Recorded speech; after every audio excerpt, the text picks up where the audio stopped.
Okay, we got the pressure washer. You see right here is where the water hose inserts through.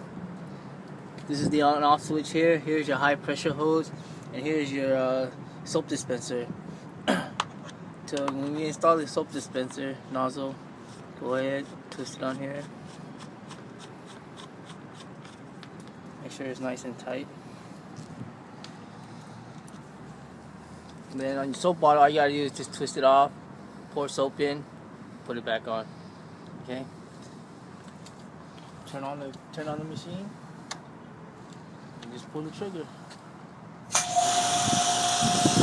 Soap dispensing. This is a low pressure dispenser, so you're just dispensing soap on the car.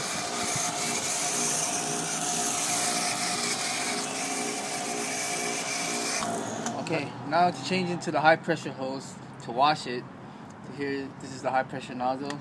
Insert it here like you did with the soap. Twist it. Make sure it's tight. One more feature on here.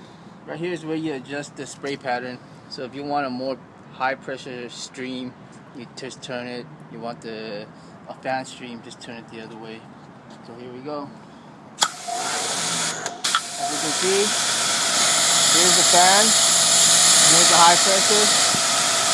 So this is a little bit when it's high, we use the fan.